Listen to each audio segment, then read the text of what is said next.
2, 1, blast off.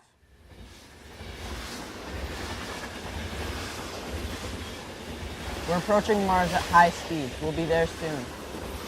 Oh no, there's asteroids heading straight toward the landing site.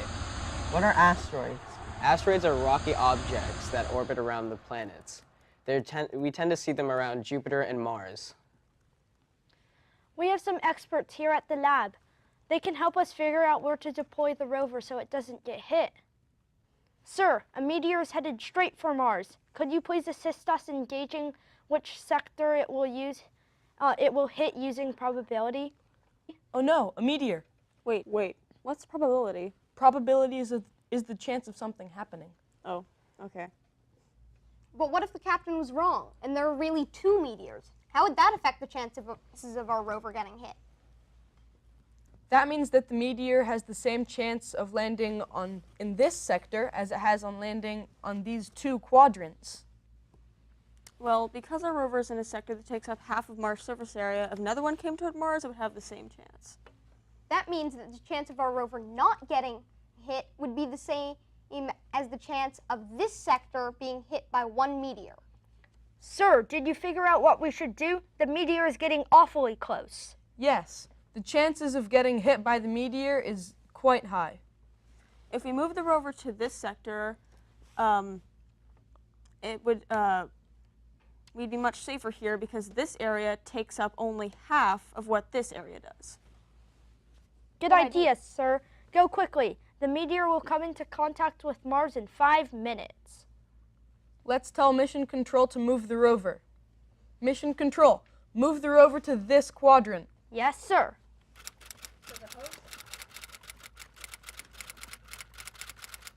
Okay, the rover is in that quadrant. Okay, I think it's safe. Safer, anyway. Sir, our lookouts have spotted a second meteor heading right to Mars. What should we do? I was right! Yes, you were. It's weird how you can just predict things like that. It looks like the meteors missed our rover.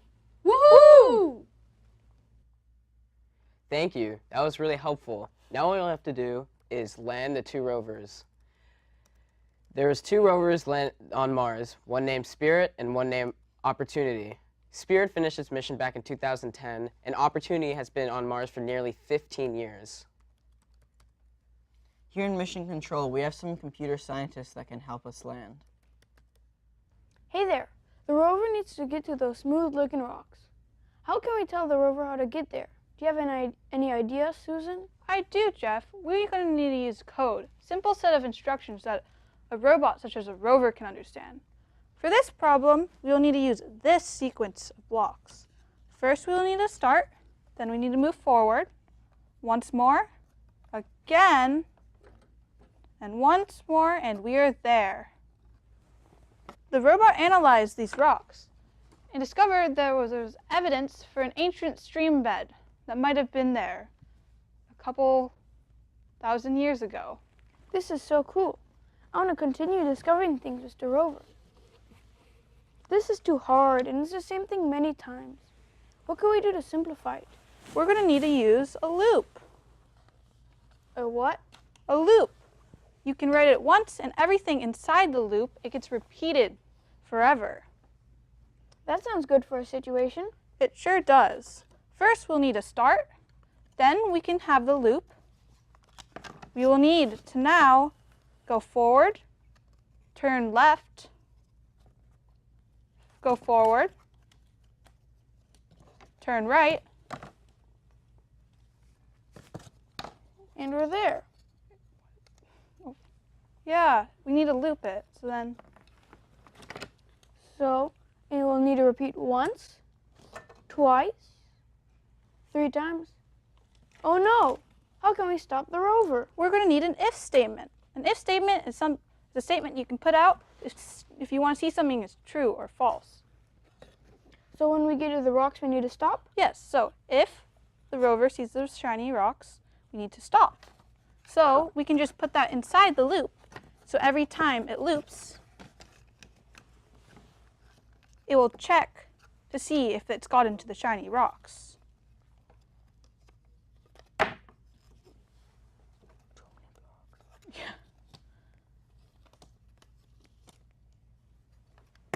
Oh, wow. Wow, it got there.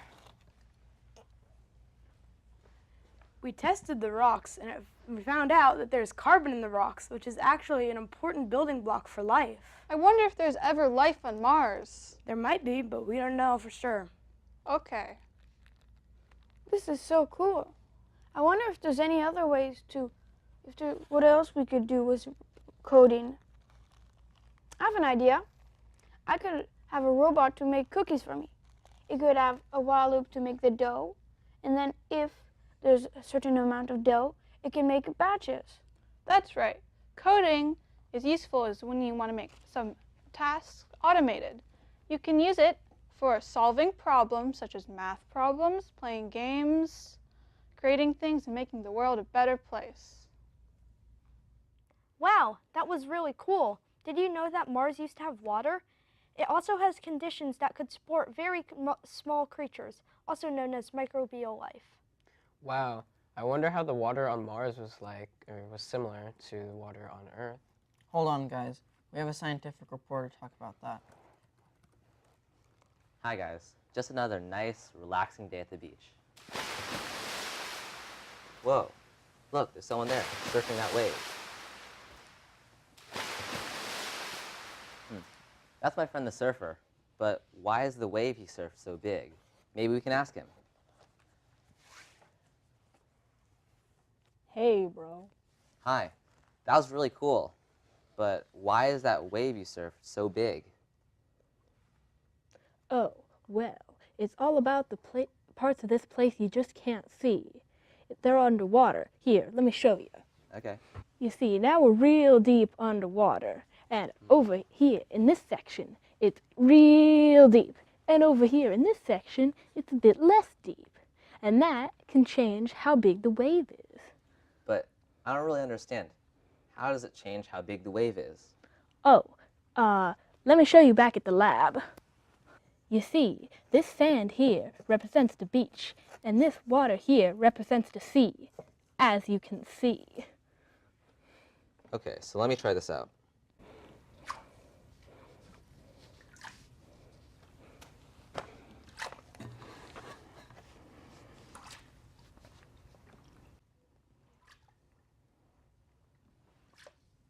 You see, as the water gets closer to the beach, the swells get bigger.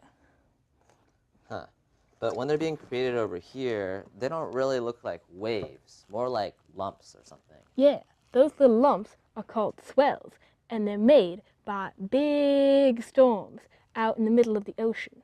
And so the wind from those storms keeps pushing and pushing on the water, giving it lots of energy and making some swells. That's pretty interesting. So there's a lot of things you need to get a really big wave. But wait, there's more. Look at this handy-dandy map. Huh. What are these lines here? Oh, those are the swells, and what direction they're going in. You see, the swells have to be going in the right direction to hit our beach. It's pretty rad, isn't it? Yeah. So to recap, storms create wind, which creates a swell. And then the swell has to be going in the right direction to get to the beach. But the beach also has to have the correct seafloor or little hill thing underwater to get a really big wave. Right on, dude. All right, I got a wave to ride. I'll catch you later, man. Bye. Well, today was a really good day, and I learned a lot of things, but it's time to say goodbye. Mars is really cool, but I think it's time to journey back to Earth.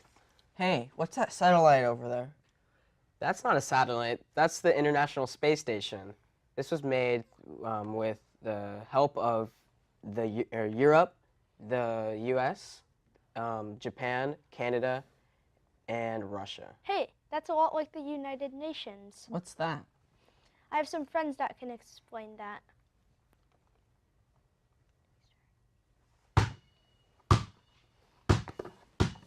Hey, I'm using that. I want it. It's the only good one on the playground. I was using it first. Stop. You guys don't have to fight. We can all play ball together. Fine. In the same way that kids can get into arguments over a basketball, countries can get into fights too. Some of the things that countries fight about are resources and borders. The United Nations' job is to make sure that countries can make decisions without hurting each other and everybody's happy with that decision. When that happens, it's called a compromise. The UN helps countries solve their problems is by holding a big discussion where they come up with options. At the end, they have a big vote where they come up with the best option that people liked more. Another part of the UN is the Security Council. The Security Council does what Ryan just did with me and Abien. They help to make sure countries don't get into huge fights. There are 5 countries that are always members of the Security Council. Those countries are the US, China, Russia, France, and the UK. There are 10 other countries that are voted in by all the countries. Now, me, Ryan, and Abien will show you what a real UN meeting looks like. We will each pick a country to represent. Then we will each pick a goal and try to compromise. Deal will be France, Ryan will be Peru, and I'll be the United Kingdom. The topic of our meeting will be the world's goals for the year 2030.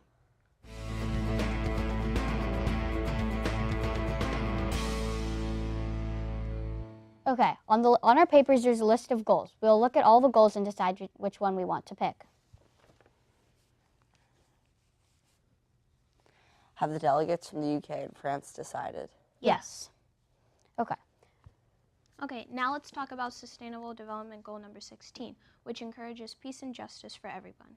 France states that there are too many things to do in this goal. The goal says that we have to make sure that all citizens, especially children, are safe, and make sure that the police are not only protecting the country, but also not breaking the law themselves. How can we make every country do this? That is a very good point. But the UK is worried that poorer countries may not have enough resources to fight criminals in their country. How can we solve this goal? France states that crime is costing trillions of dollars around the world, and millions of children are being put in unsafe situations because of it. If you want peace in your country, I suggest you forward Goal 16. Yes, in 2012, there was at least 3.7 million crimes in the UK, so we second that goal. That's true. There have been a series of riots in France, and their citizens are struggling with injustice. We also support Goal 16. Okay, so what have we learned today? We learned about how a normal UN forum works, we learned about the role that the UN takes in today's society, and we learned about the importance of a compromise. We've had so much fun with you, but now it's time to get back to our friend Everett. Bye! Well, I would say that mission was successful. Yeah, great job, guys. Today we learned about many topics relating to space.